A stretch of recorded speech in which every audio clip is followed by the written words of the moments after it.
우리 토요일새 기도신 여러분들을 우리 주님의 이름으로 환영하고 축복합니다. 오늘 이 아침에도 주님께서 우리 가운데 은혜와 평강으로 함께 하시기를 소망합니다. 우리 찬송가 486장을 함께 부르도록 하겠습니다. 486장입니다.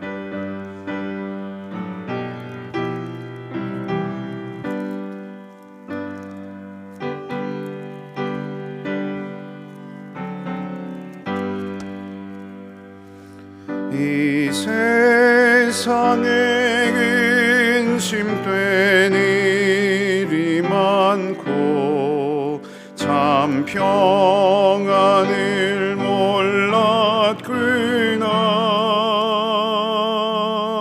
내 주 예수 날로라 부르시니 곧 평안이 쉬리로다.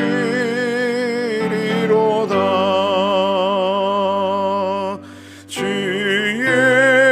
예수의 구원의 은혜로다. 참 기쁘고 즐겁구나. 그 은혜를 영원히 누리겠네. 곧 평안히 쉬리로다. 이 세상에 곤고한 일이 많고 참 쉬는 날 없었구나. 내 주 예수 날 사랑하시오니 곧 평안히 쉬리로다.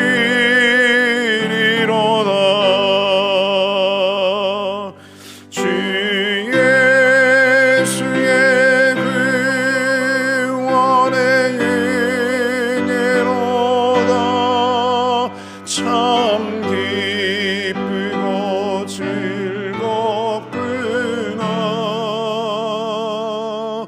그 은혜를 영원히 누리겠네. 그 평안이 쉬리로다. 이 세상에 죄악된 일이 많고 참 죽을 일 쌓였구나. 내 주 예수 날 건져 주시오니 곧 평안히 쉬리로다. 주 예수의 구원의 은혜로다. 참 기쁘고 즐겁구나. 그 은혜를 영원히 누리겠네. 곧 평안히 쉬리로다.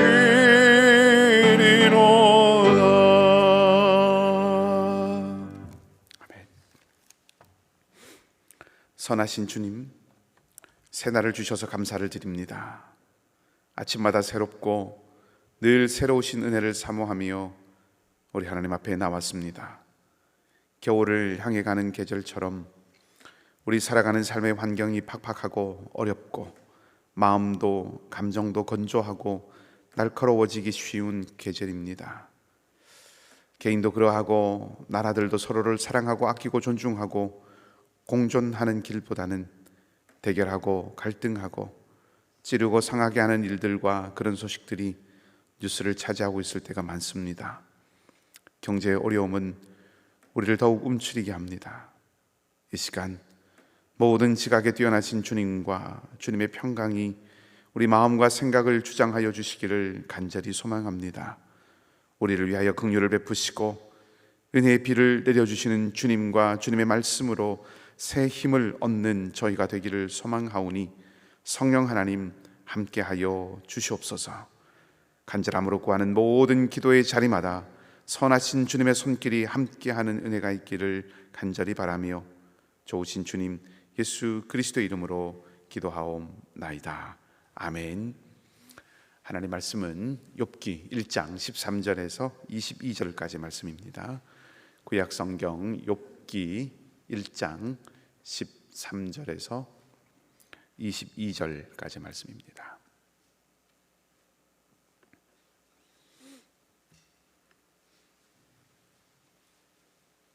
한 절씩 교독을 하도록 하겠습니다.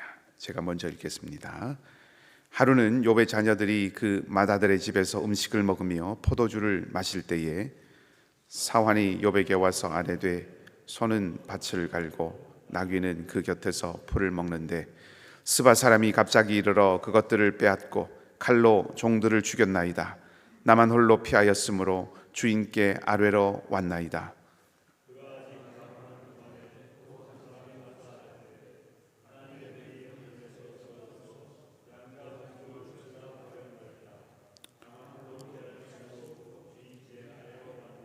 그가 아직 말하는 동안에 또 한 사람이 와서 아뢰되 갈대아 사람이 새 무리를 지어 갑자기 낙타에게 달려들어 그것을 빼앗으며 칼로 종들을 죽였나이다.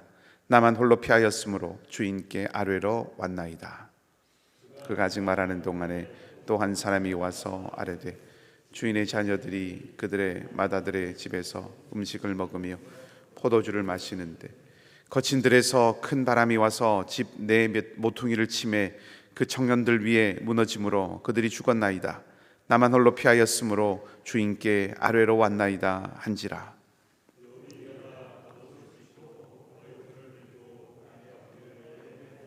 이르되 내가 모태에서 알몸으로 나왔사온즉 또한 알몸이 그리로 돌아가올지라. 주신 이도 여호와시요 거두신 이도 여호와시오니 여호와의 이름이 찬송을 받으실지니이다 하고 이 모든 일에 욥이 범죄하지 아니하고 하나님을 향하여 원망하지 아니하니라. 아멘. 주님의 평강을 빕니다. 본문은 욥에게 어떤 고난이 닥쳤고 그 고난에 대해서 욥이 어떤 반응을 보였는지를 알려주고 있습니다. 하나님의 허락을 받은 사탄이 본격적으로 욥에게 재앙을 가져옵니다. 사탄의 목적은 욥이 까닭없이 하나님을 섬기는 것이 아니라는 것을 증명하는 것이죠. 그래서 욥의 소유와 자녀를 욥에게서 빼앗아가 버립니다. 욥에게 닥친 고난이 얼마나 참담한 것인가를 볼 수 있게 해주는 여러 진술들이 오늘 본문에 나옵니다. 13절 말씀은 사건의 배경을 알려줍니다.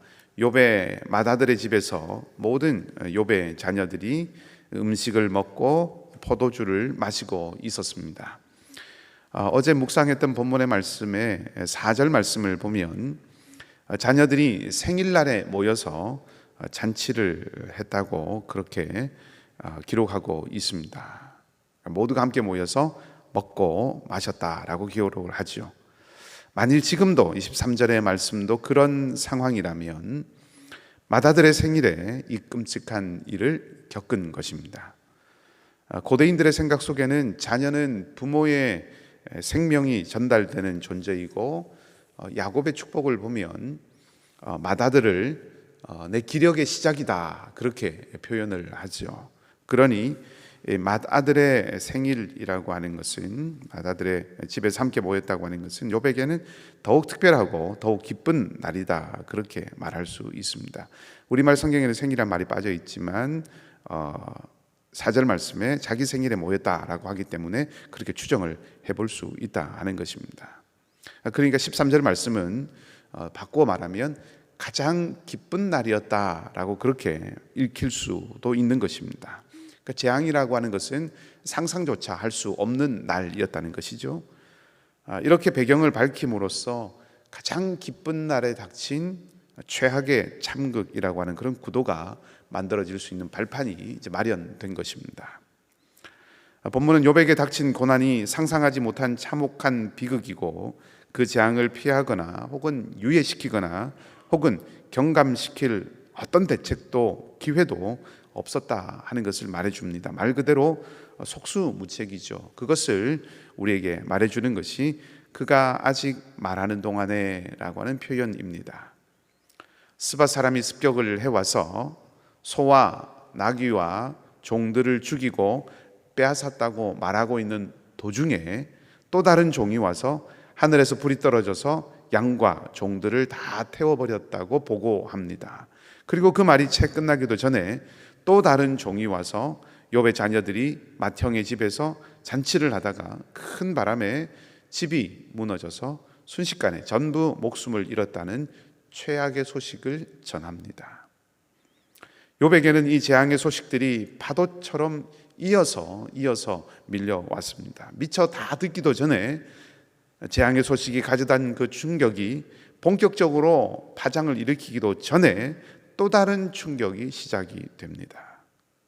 마치 앞서 밀려온 파도가 다 부서지기도 전에 그 다음 파도가 또 밀려오고 또 밀려오는 그런 형국이죠. 재앙이 일어난 까닭을 가늠해 볼 겨를도 없이 순식간에 모든 소유와 종과 자녀들을 다 잃어버립니다. 쓰나미가 밀려온 듯합니다. 자, 그 앞에서 보일 수 있는 자연스러운 반응 가운데 하나는 망연자실이죠. 멍하니 정신을 잃는 것입니다. 아무것도 할 수 없고 모든 것을 그래서 놓아버리는 것이죠. 먼 바다에 나갔던 자식이 죽었다는 소식을 들은 부모는 절규를 하다가 정신을 잃고 쓰러지죠. 그런 장면들을 뉴스를 통해서 자주 봅니다. 그것은 자식을 잃는 것은 자신을 잃는 것, 그러니까 자식을 잃는 것은 자기 자신을 잃는 것과 같다 하는 것을 우리에게 보여주는 것입니다. 그런데 오늘 본문의 말씀에 등장하는 욥이 보여주는 것은 조금 다릅니다. 모든 것을 잃은 욥이 정신을 잃고 쓰러지지 않습니다. 욥이 충격을 받지 않았다는 것은 아닙니다. 욥은 아마 주저앉은 것 같습니다. 온 몸에 힘이 빠지고 마음에 힘이 빠지고 그 정신줄을 잠시 놓았을 것입니다. 그랬다고 저는 생각을 합니다. 왜냐하면 20절 말씀을 보면 욥이 일어났다라고 말하기 때문입니다. 여러분, 일어났다고 하는 것은 그 직전의 모습은 앉아 있거나 넘어져 있거나 혹은 누워 있었다라는 것을 말해주죠. 그래서 욥이 이 소식을 듣고 주저앉은 것 같다고 그렇게 말씀을 드린 겁니다. 믿음의 사람도 까닭 없이 고난을 당할 수 있고, 믿음의 사람도 속수무책일 수 있고, 그리고 그 앞에서 믿음이 힘을 발휘하지 못해 주저앉을 수 있습니다. 신앙이 있다고 하는 것은 주저앉지 않는다는 것이 아닙니다. 신앙이 있다고 하는 것은 모든 일에 모든 문제에 답을 가지고 있다는 것도 아닙니다. 신앙이 있다고 하는 것은 오히려 회복 탄력성을 갖는다는 것입니다. 가장 기쁜 날에, 가장 흐뭇하고 흡족한 날에 닥친 최악의 참극 앞에 욥도 어지러이 넘어집니다. 그러나 그것이 끝이 아니었습니다. 그것이 중요합니다. 욥은 다시 일어섰습니다. 근데 욥이 일어섰다고 하는 것은 욥의 의지가 강하다는 뜻은 아닙니다. 이것은 또 욥이 일어섰다고 하는 것은 이 모든 것을 극복했다는 뜻도 아닙니다. 극복하고 내가 이것을 넘어가겠다, 이것을 이겨내겠다라고 하는 그런 굳은 결심 같은 것도 아닙니다. 그보다는 무언가 이 사건에, 이 일에 응답하겠다는 겁니다. 반응하겠다는 것입니다. 포기하고 놓아버리지는 않겠다고 하는 그런 욥을 보여주는 것입니다. 넘어지는 것이 있을 수는 있지만 그것이 끝이 되어서는 안 됩니다. 무너져 앉았던 욥은 일어납니다. 닥친 일에 반응합니다. 그 일 앞에 자신을 세웁니다. 욥은 슬퍼하지요. 옷을 찢습니다. 머리털을 밉니다. 크나큰 상실감을 표현하는 것입니다. 상하고 찢긴 어찌할 수 없는 그 마음을 드러내 보입니다. 욥은 이 비극을 무엇으로 받아들입니까? 슬픔으로 받아들입니다. 자기에게 일어난 이 참혹한 일을 슬픔으로 맞아들입니다. 슬퍼할 줄 알아야 슬픔을 건너갈 수가 있습니다. 겉옷을 찢고 머리털을 밀어야 참혹한 이 길을 걸어갈 수 있습니다. 우리는 때로 너무 빨리 건너편으로 갑니다. 슬픔에는 분량이 있습니다. 아픔의 덩어리가 떠오를 수 있을 만큼의, 그래서 씻겨 밀려갈 수 있을 만큼의 눈물이 필요할 수도 있습니다. 슬픔을 금기로 여길 필요가 없습니다. 슬픔과 눈물은 우리를 소진하고 탈진하게 하는 것이 아니라 오히려 해소하고 정화시킬 수도 있기 때문입니다. 신앙인의 삶은 밝고 청명해야만 하는 것이 아닙니다. 그늘과 비가 우리를 깊고 부드럽게 할 수 있습니다. 일어선 욥은 옷을 찢습니다. 욥은 이 비극에 슬픔으로 반응했습니다.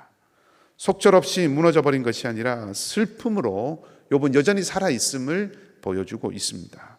그리고 다시 욥은 엎드립니다. 이것이 중요합니다. 비극 앞에서, 참혹한 사실들 앞에서 슬퍼하는 것은 누구나 할 수 있습니다. 그리고 자연스럽게 모두가 다 합니다. 그런데 다시 엎드리는 것은 그렇지 않습니다. 욥은 다시 땅에 엎드립니다. 이 엎드림은 자기를 포기하거나 손을 놓아버리는 것이 아니었습니다. 욥의 엎드림, 욥이 다시 엎드린 이 엎드림을 욥기는 예배라고 말해줍니다. 욥은 엎드려 하나님을 찾습니다. 아픔이 크고 슬픔이 깊으며 상처가 많을 때 사람을 찾을 수 있습니다. 그래서 위로가 되기도 합니다. 일을 찾을 수도 있습니다. 그래서 아픔을 잊어버리기도 합니다. 어떤 중독에 빠져들 수도 있습니다. 그래서 슬픔을 망각하기도 합니다. 그러나 사람을 떠나오면, 사람이 떠나가면, 일을 그치거나 중독에서 깨어나면 아픔은 다시 안개처럼 올라오고, 슬픔은 강물처럼 스며오고, 상처는 비처럼 마음에 다시 내립니다. 온전한 위로는, 참된 위로는 위로부터 오는 것입니다. 온전한 위로는 위로부터 오는 것입니다. 내리는 비의 목적지가 이 대지이듯이 위로부터 오는 위로는 땅에 엎드린 사람에게 내립니다. 위로부터 오는 위로는 땅에 엎드려 예배하는 사람에게 닿습니다. 우리는 슬픔을 안고 예배할 수 있습니다. 슬픔이 예배가 될 수 있습니다. 예배는 우리의 기쁨과 마음의 고향을 위한 자리만이 아니라 하나님을 만나는 자리이기 때문입니다. 무엇보다 하나님을 만나야 하는 자리이기 때문입니다. 아픔이 예배가 될 수 있습니다. 상함이 예배가 될 수 있습니다. 아픔이 예배이고 슬픔이 예배이고 상처가 예배라는 뜻이 아니라 슬픔이 예배로, 아픔이 예배로 흘러가고 이어질 수 있다는 뜻입니다. 슬픔을 안고 예배의 자리로 나올 수 있습니다. 성전에서 기도하던 세리는 자신을 치며 울면서 고백을 했습니다. 슬픔이 예배가 된 것이죠. 그리고 그는 의롭다 하심을 받았습니다. 슬픔이 눈물이 되고 넋두리가 되는 것이 아니라 슬픔이 예배가 되는 은혜가 있기를 바랍니다. 아픔과 상처가 오기가 되고 미움이 되는 것이 아니라 예배가 되게 하시기 바랍니다. 거기에 생명이 있습니다. 거기에 회복이 있고 거기에 치유가 있습니다. 거기 하나님이 계시기 때문입니다. 엎드린 욥이 무엇을 고백합니까? 내가 모태에서 알몸으로 나와 싸운즉 또한 알몸이 그리로 돌아가올지라. 주신 이도 여호와시요 거두신 이도 여호와시오니 여호와의 이름이 찬송을 받으실지니이다. 이 고백은 어차피 처음부터 아무것도 없었으니 다 잃었다고 해도 사실 손해는 아니다. 아쉽기는 해도 아프기는 해도 어차피 세상을 떠날 때는 아무것도 가지고 갈 수 없으니 빨리 잊자라고 하는 이런 냉소적인 말이 아니지요. 욥의 이 고백은 하나님의 절대 주권을 고백하는 것입니다. 참으로 놀랍습니다. 정말로 놀랍습니다. 이 엄청난 상실 앞에서 욥은 놀랍게도 모든 것이 하나님의 손 아래에 있다고 선언합니다. 하나님께서 허락하신 모든 것을 하나님께서 다시 가져가시는 것이라고 고백합니다. 모든 것이 하나님의 손으로부터 주어진 것이라는 의식이 이 고백의 밑바닥에 욥의 가장 깊은 곳에 흐르고 있다는 거죠. 내 소유가 아니라, 내 것이 아니라 하나님의 것이라고 말하고 있는 것입니다. 그냥 종교적으로, 교리적으로 머리에 동의된 것을 말하는 것이 아니라 충격에 주저앉고 다시 일어나서 겉옷을 찢고 머리털을 밀고 땅에 엎드려서 하나님을 예배한 그 욥이 고백하는 것입니다. 이러한 욥을 오늘 22절 말씀에서 하나님을 원망하지 않았다라고 그렇게 말하고 있는데, 이 원망이라고 하는 히브리어는 우매하다, 어리석다라고 하는 뜻에 훨씬 더 가까운 말입니다. 그러니까 욥이 어리석지 않았다고 말합니다. 즉 욥은 여전히 지혜자라고 하는 것이죠. 자, 이로써 모든 것이 하나님의 것이다, 거두어가신 것도 하나님이시다라고 고백하는 이것을 통하여서 이로써 욥은 자신이 당한 이 모든 일을 수용합니다. 인정하고 받아들입니다. 그리고 그것은, 그렇게 받아들이고 인정한 이것은 결과적으로 사탄의 시도를 무력화시킨 것으로 드러나게 되었습니다. 사탄은 까닭없이 하나님을 섬길 수 있다고 말했지요. 까닭없이 하나님을 섬길 수 없다고 말했습니다. 그것을 증명하기 위해서 욥을 쳤습니다. 욥의 소유를 다 빼앗아 갔습니다. 하지만 욥은 하나님의 절대 주권을 고백하며 자신에게 닥친 일을 수용하고 하나님을 예배함으로 이런 사탄의 말을 무력화시켰습니다. 사탄이 틀렸다고 하는 것을 드러냈다는 뜻입니다. 까닭 없이, 보상 없이 하나님을 섬길 수 있다는 것을 보여주었습니다. 이렇게 보면 수용은 저항입니다. 역설적이죠. 저항이라고 하는 것은 맞서는 것이고 받아들이지 않는 것인데, 수용이 저항이라니 이 말도 안 되는 것처럼 보입니다. 그러나 때로는 수용이 저항일 수 있습니다. 오늘 욥이 그것을 보여주었습니다. 하나님의 절대 주권을 인정하고 까닭 없이, 보상 없이 하나님을 섬기는 것을 보여준 욥은 모든 것을 받아들이는, 수용하는 욥입니다.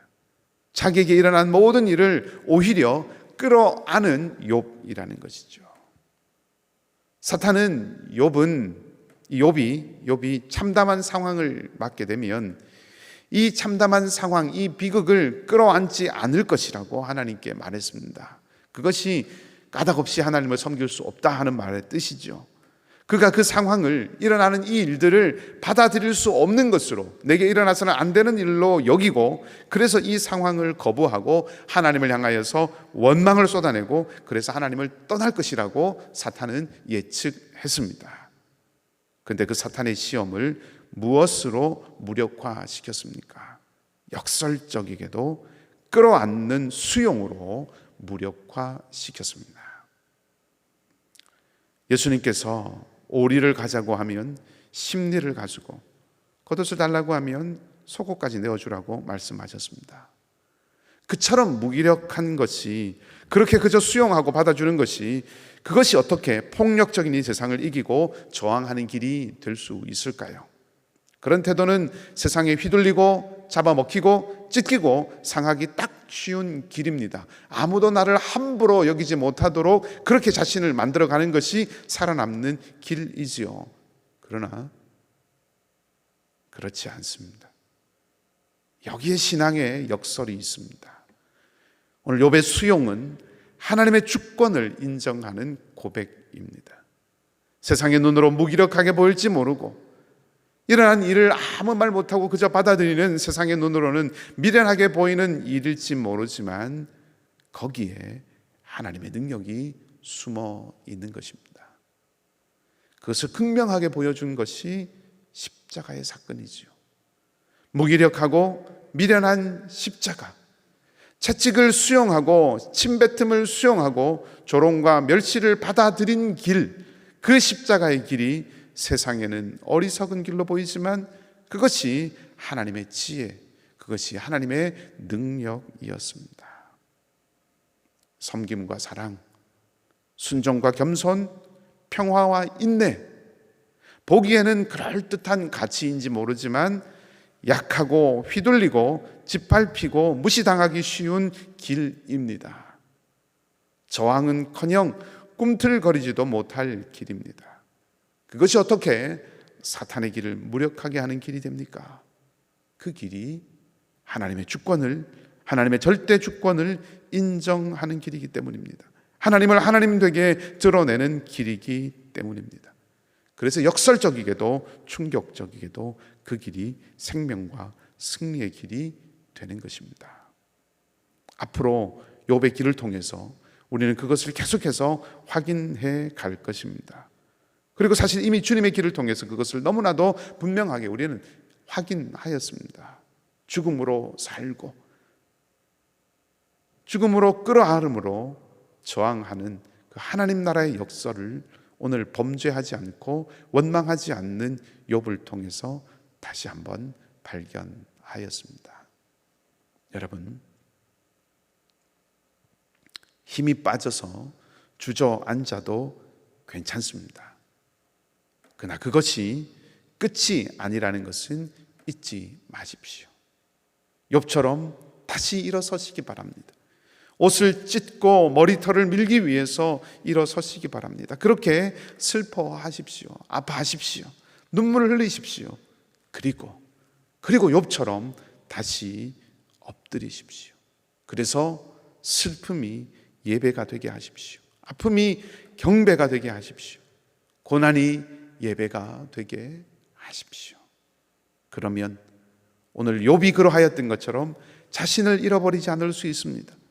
오늘 욥이 그러하였던 것처럼 그렇게 하면 사탄을 대적하고 무력화시키게 될 것입니다. 참 하나님의 사람 지혜자의 길을 잃지 않을 것입니다. 그리고 마침내 욥에게 나타나셔서 그를 위로하셨던 하나님이 여러분을 위로하시고 회복시키실 것입니다. 십자가와 부활의 주님이 여러분을 새롭게 하시고 일으키실 것입니다. 그리고 주님과 함께 그 영광에 참여하게 하실 것입니다. 이 놀라운 은혜가 여러분의 삶 가운데 넘치시기를 주님의 이름으로 축복합니다. 함께 기도하십시다. 하나님, 욥과 같은 사람들이 너무나도 많습니다. 감당하기 힘든 일들, 버티기 힘든 버거운 것들이, 마음과 삶을 누르는 자리들이 너무나 많습니다. 전부를 쏟아부어 이루고 얻은 것들이 하루아침에 홍수처럼 쓸려가는 일들도 있습니다.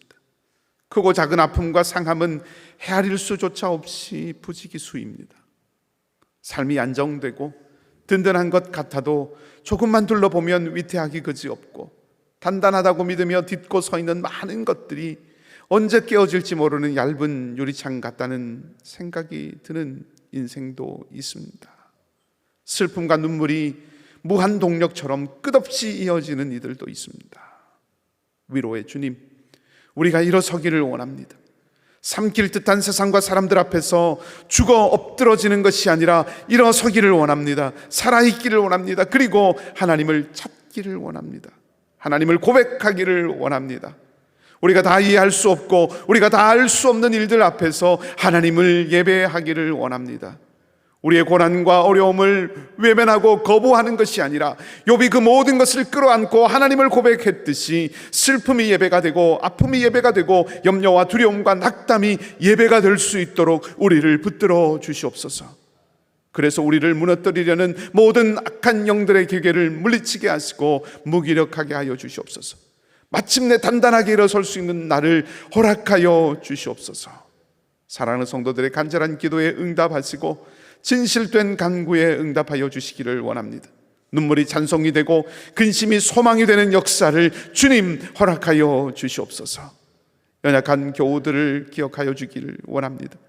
육신의 약함이 영혼을 삼키지 않게 하시고 경제의 어려움이 마음을 삼키지 않게 하시며 관계의 어려움이 삶을 삼키지 않도록 주여 붙드시고 함께하여 주시옵소서.